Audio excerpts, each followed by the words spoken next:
David Griffin.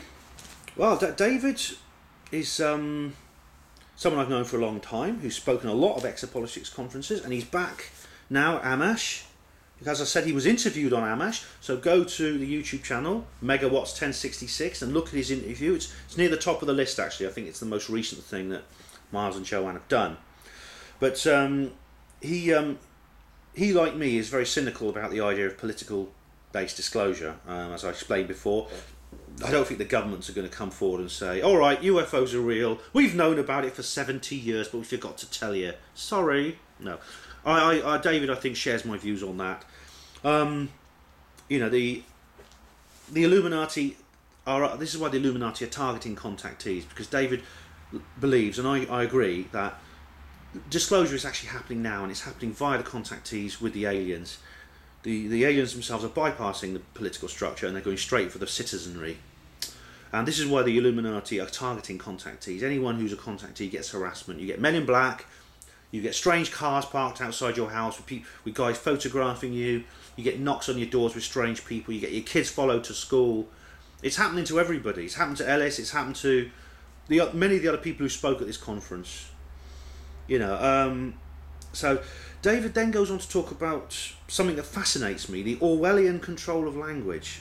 He's a big fan of that great hospital porter, Ludwig Wittgenstein, who served between 1939 and 1945 at Guy's Hospital. He served at an Austrian Army field hospital between 1914 and 1918, and he was a pharmacy porter and at Guy's, and I hear in his spare time he was some kind of philosopher as well, you know. But, and when he settled down in civilian life, he became some kind of philosopher. I don't know, but apparently Wittgenstein was very interested in language. I mean, I've got a copy of his book at home, and there's a very interesting sort of like talk about how language and symbolism comes about, and Wittgenstein was very keen on this. He was actually so keen on this, he once picked up a poker out of a coal fire and tried to hit somebody who didn't agree with him. Porters will be porters. Anyway, David talks a lot about the Tower of Babel, this biblical story about how a king called Nimrod wanted to reach the heavens, and so he built a tower that was so tall it could reach up to heaven.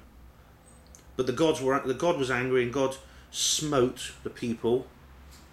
And there's a passage in the Bible in Genesis, I think it's chapter 3 of Genesis, it goes, all the people, it's something like this, I'm paraphrasing, the people had one language, but God punished them by giving them lots of different language. They couldn't speak to each other. And David thinks this symbolises some kind of fall from a higher state of consciousness. Maybe at a time when we were telepathic, so that there wouldn't be a language problem if we were telepathic, because if we couldn't speak to each other, we could just communicate through our heads, through our thoughts. And David thinks the Tower of Babel symbolises this fall from grace, from this telepathic state to a point where our psychic powers were shut off. So that's an interesting sort of idea. He talks also about ayahuasca. Now, ayahuasca is an amazing substance because it's made by the Indians of the Amazon and has been probably for several thousand years. Now, there are probably hundreds of thousands, maybe even 1 million species of plant in the Amazon. Yet, if you mix 2 of them together, you get ayahuasca. There are two plants. One's called chacruna, one's called chacruna, and the other is called Banistropsis capi, or the vine of souls. And what you do is you boil these up and mix them together. If you eat chacruna leaves on their own, which is called Psychotria viridis, is its Latin name, and you eat these Psychotria viridis leaves, you could eat half a ton of them. You could boil them up and drink gallons of the stuff, and you'd have no effect on you.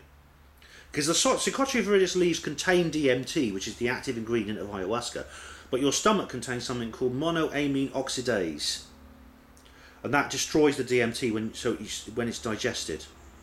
Right? But Banistropsis capi, the vine of souls, contains a monoamine oxidase inhibitor, which shuts down your body's ability to produce monoamine oxidase. So only when you drink the two together can you actually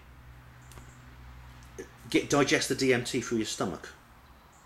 So that's what ayahuasca is, basically. And believe it, I didn't have to look that up, you know. You're thinking, Ben, how do you know all this? How do you remember all this? Well, I didn't have to look any of all that up. I remembered it. I actually think that Miles is right. You know, Miles called me an anorak at the first first Liverpool conference. I think he's right. I must be an anorak. Anyway, basically the point is that people on ayahuasca perceive things such as UFOs. They perceive grey aliens and other forms of alien. Now, there's an Amazonian artist called Pablo Amaringo, who I think he died recently, but he used to paint these beautiful pictures. As an Amazon Indian who doesn't watch sci-fi movies, he saw and painted disc-shaped UFOs and grey aliens. And Graham Hancock, when he took ayahuasca, saw a grey alien. So this means if people of unconnected cultures are seeing the same imagery, then this shows that these objects in the imagery have some kind of objective existence. They must do. Because if they're a product of your brain, you wouldn't see the same things. That's very, very interesting. And he talked about Terence McKenna, who's a fantastic man. You've got to watch it. If you haven't seen Terence McKenna, for God's sake, go to YouTube and switch on his. He does these lectures at hours long. He does lectures at about 10 hours long. But I mean, I'm absolutely fixated on them. You'll sit there and you'll be enthralled for 10 hours. It's amazing. But I mean, it's interesting because David talks about how speech and sound are used for healing, and how, you know, sound is not so much a wave, but it's a bubble. It comes out your mouth and it expands at the speed of sound. And you can actually see the vibrations in sound with cymatics, with Chladni patterns, as Brian Allen talks about. You know, you sprinkle some loose sand or salt on a plate, and you put sound across it, either using a violin bow or something else, and you get these amazing patterns. And some of them resemble crop circles. Very, very interesting stuff. I mean, David did a really fascinating speech there. It was really, really good.